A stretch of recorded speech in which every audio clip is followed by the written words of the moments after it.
Guten Tag, mes c'est moi Dieter, ich bin Dieter, wie geht's? So yeah, this is probably the second last video I'll do in my Dieter does his watercolor commission. So I'm going to show you how to flatten a watercolor. I like watercolor painting because it's challenging. So watercolor paper here,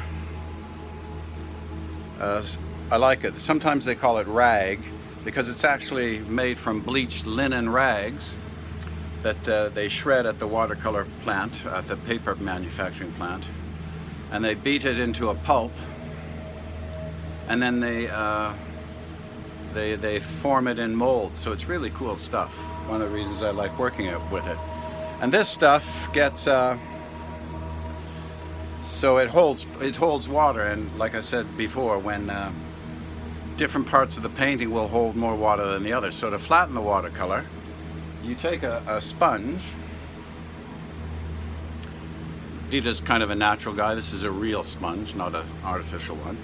And I use distilled water because tap water has chemicals in it like chlorine and stuff that when it dries it will discolor your painting and stuff. So that's why I always use distilled water when I paint with watercolors, and when I clean anything on a watercolor painting, I use distilled water and a natural sponge. So you soak your sponge, you flip your painting over, so this is the unpainted side, and you make it really quite wet. And then you see here, it's under this sheet of plexiglass. You put heavy books, CDs, free weights, whatever you can, because you want to put about 100 pounds or so evenly distributed weight over that now wet watercolor painting that's face down, and I put it against a clean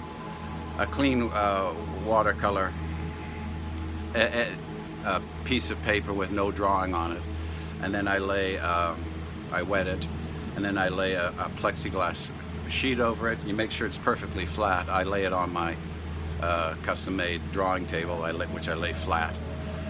And after about 4 to 6 hours, the weight distributes the water evenly, and then it slowly evaporates out the edges. And I'll show you. Then this is ready because it was overnight. So this is ready. I'm going to get some of my frames here. I make my own frames, but I do that with hand tools, and it takes me quite a while to make my own frames. But he's such a nice guy, I figured, and he wants to hang it up in his gun shop, give it a prominent place in there, which is pretty cool. So he's open tomorrow. They're closed on the weekends, and so I think I'll give him a framed piece. So I'll take out one of my own paintings that I have in there and just substitute it. And I like it so much. I'm going to give him the original, but when I like my work, I usually make a few prints, just a couple. I go to a good print shop, and they make me a real nice full-size print, so that I have a record of what I do.